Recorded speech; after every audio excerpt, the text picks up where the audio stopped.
Well, good morning, good afternoon, good evening, dear friends. How are you guys doing? Welcome back once again to my channel, The Travel Man Today. आज की video है regarding Indonesia travel update. इसमें 3 आप लोगों के लिए updates हैं जो मैं कवर करना चाहता हूँ।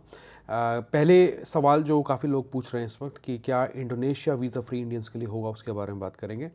दूसरा अपडेट है आप लोगों के लिए कि अभी लेटेस्ट ट्रैवल एडवाइजरी आई है 6 दिन पुरानी by the consulate of India in Bali. तो उन्होंने क्या लिखा इन पॉइंट्स में, उसके जो की पॉइंट्स हैं, हाइलाइट्स हैं, वो हम पढ़ने जा रहे हैं, देखने लगे हैं लेटेस्ट ट्रैवल एडवाइजरी के। और तीसरा जो अपडेट है that is regarding a corrupt immigration story. तो it's a story about 2 guys who were traveling to Batam, Indonesia using a ferry from Singapore. तो उनका क्या एक्सपीरियंस था वो भी मैं इस वीडियो में डालने लगा हूँ वीडियो के एंड में। अब सबसे पहली चीज़, और इससे पहले हम आगे बढ़ें, वीडियो को ज़रूर लाइक करें, चैनल को सब्सक्राइब करें और इस वीडियो को शेयर करें।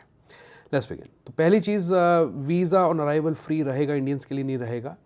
There is no official communication yet from the government of Indonesia. अभी कोई भी अपडेट ऑफिशियल या फॉर्मल अनाउंसमेंट इसके रिगार्डिंग नहीं आया है। ऐसा पीछे न्यूज़ में चीज़ आई थी, आप स्क्रीन पे भी देख सकते हैं कि काफ़ी कंट्रीज़ के लिए इंक्लूडिंग इंडिया जो इंडोनेशिया है वीज़ा फ्री हो सकता है। इट वाज अंडर प्रपोजल, अक्टूबर के आसपास इसके बारे में हमें पता लगना चाहिए था, लेकिन कोई अपडेट नहीं आया। तो अब ऑल आइज़ और ऑन द ईयर 2025। आगे कोई फॉर्मल डेट नहीं है बताने के लिए, लेकिन अगर आएगी तो मैं आपके साथ ज़रूर शेयर करूँगा। इसके अलावा अभी तक के लिए अगर आप इंडोनेशिया ट्रैवल करते हैं, वीज़ा ऑन अराइवल आप ले सकते हैं जिसकी कॉस्ट 35 USD होती है, या आप ई वीज़ा ऑन अराइवल भी अप्लाई कर सकते हैं। कस्टम डिक्लेरेशन आपको ऑनलाइन भरनी चाहिए, एंड प्लस साथ ही साथ आपको जो टूरिस्ट फ़ी है वो भी उन्होंने लागू की हुई है, तो वो भी आपको भरनी चाहिए। तो अब हम चलते हैं स्क्रीन पे और वो ट्रैवल एडवाइजरी है इंडियन कॉन्सुलेट की, वो देख लेते हैं लेटेस्ट। ओके, तो ये है latest travel advisory by consulate general of India Bali. और यहाँ पे पहला पॉइंट पढ़ें, kindly ensure that your passport has more than 6 months validity from date of arrival in Indonesia, calendar days and not 180 days. तो वो जो आपकी passport की वैलिडिटी है टोटल 180 डेज़ के हिसाब से कैलकुलेट नहीं करेंगे, बल्कि कैलेंडर डेज़ के हिसाब से करेंगे। तो इस चीज़ का आपको ध्यान रखना है कि 6 महीने से ऊपर की वैलिडिटी हो आपके पासपोर्ट की, तो बहुत अच्छी बात है। Immigration authorities in Bali do not grant entry to any tourist who has lesser validity. ठीक है जी। सेकेंड पॉइंट पढ़ लें आप, while visa for Indians is available on arrival at Bali airport, it's better to take e visa, fill custom declaration form and pay tourist fee online in advance through the following links. तो इन तीनों के जो link हैं इन्होंने share करें हमारे साथ, डिस्क्रिप्शन में भी आपको मिल जाएंगे, उनके ऊपर डेडिकेटेड वीडियोज़ भी हैं तीनों पे मेरे चैनल पे। This will significantly reduce your wait time on arrival. चलिए छोड़िए इसको, अब आप पॉइंट नंबर 3 पढ़ें। There have been incidents of mobile phone and gold chain snatching and ATM card skimming specially in the tourist areas of Bali including Kuta. तो कूटा वैसे भी इन चीज़ों के लिए, छोटे मोटे क्राइम्स के लिए काफ़ी पॉपुलर है। तो अगर आप कूटा के आसपास रहते हैं या विजिट करते हैं, कोशिश करें कि रात को आप बाहर ना निकलें, तो अच्छी बात है। सेमियाक and कग्गू, hence please be careful of your belongings while walking on the streets and riding on the motorbike. Also consider withdrawing money from bank branch ATMs when possible. अगर पैसा निकालते हैं हम ATM से, जो कहीं आप बैंक की ब्रांच देखते हैं उसका ATM है, वहीं से पैसा निकालें, ये रिकमेंड करते हैं लोग, क्योंकि यहाँ पे ATM को लेके भी फ्रॉड के केसेस आए हैं। Fourth, kindly exercise abundant caution and check the safety equipment before going for any adventurous activity like ATV ride, banana boat ride, hiking, snorkeling, go-kart and other water adventurous sport.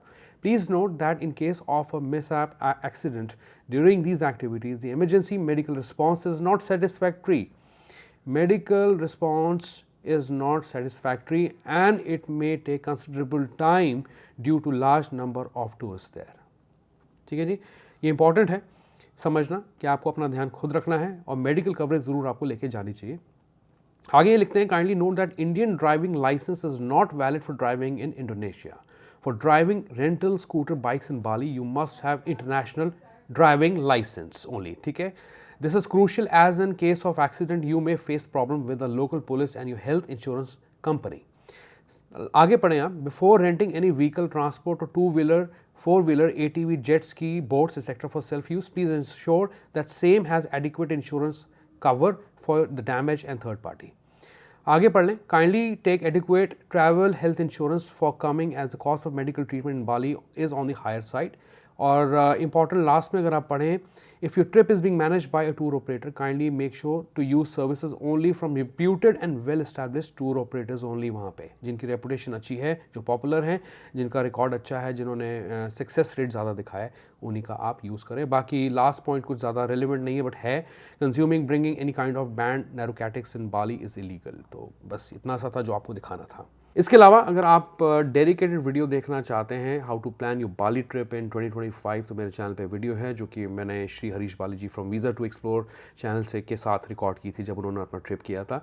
तो आप वो video जो है देख सकते हैं, उसका link भी डिस्क्रिप्शन में मैं आपको दे रहा हूँ।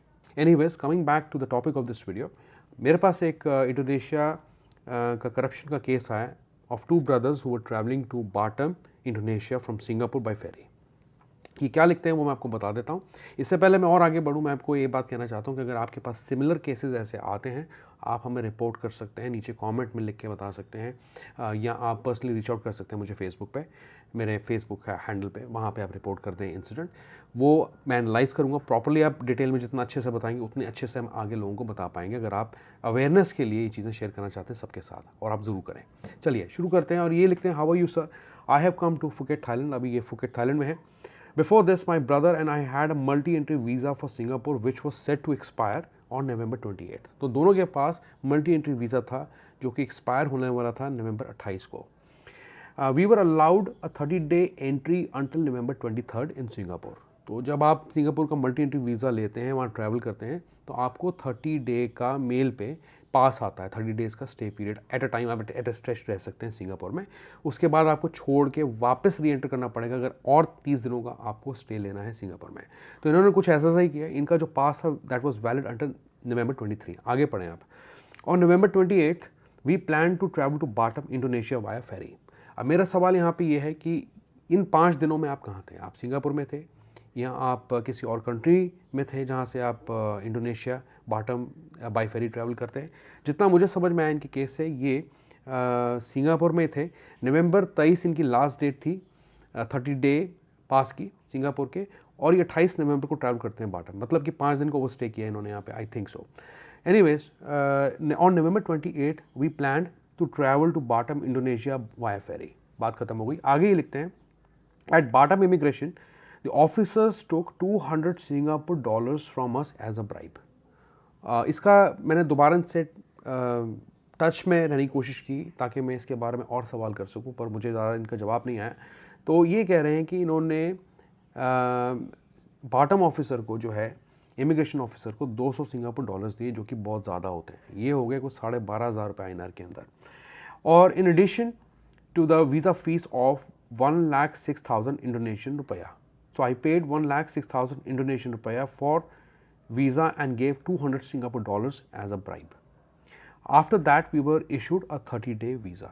तो 30 दिन का वीज़ा उसके बाद इनका लग गया। अब आगे क्या होता है आप सुने। अब क्योंकि इनका सिंगापुर का वीज़ा 28 नवंबर तक वैलिड था, उसके बाद मतलब नेक्स्ट 29 नवंबर को एक्सपायर कर जाता, तो सेम डे इन्होंने प्लान किया कि ये वापस सिंगापुर ट्रैवल करेंगे। तो इन्होंने 30 दिन भी स्टे नहीं किया, सेम डे ये वापस सिंगापुर आ गए। तो ये कहते हैं on the same day we return to Singapore where they issued us a 30 day entry. तो उनको वापस से 30 डे का स्टे पीरियड सिंगापुर के मल्टी एंट्री वीज़ा के बेसिस पे मिल गया, क्योंकि वो सेम डे वापस आ गए। अगर ये 29 को आते तो इनको सिंगापुर में भी एंट्री डिनाई कर दी जाती। तो ये कहना ये चाहते हैं आगे मैसेज है, the immigration process in Indonesia is corrupt. ये एक स्टोरी है छोटी सी जो मैंने आपके साथ शेयर की है। अगर आपके पास भी ऐसी स्टोरीज़ हैं आप शेयर करें हमारे साथ, और डिटेल में अच्छे से, जितनी अच्छे से आप बताएंगे उतने अच्छे से हम आगे लोगों को बता पाएंगे। बस इतना ही मैं कहना चाहता हूँ इस वीडियो में। आज जाने से पहले इस वीडियो को आप लाइक करें, चैनल को सब्सक्राइब करें, वीडियो को शेयर करें। और अगर मुझे कोई भी news visa on arrival free है इंडियंस के लिए नहीं है, उसके बारे में कुछ पता लगता है, अगर ये न्यूज़ बिल्कुल सही है, तो मैं आपको डेफिनेटली बताऊंगा अपने चैनल के थ्रू। स्टे ट्यून्ड, इसलिए सब्सक्राइब करना ज़रूरी है। Good bye, take care.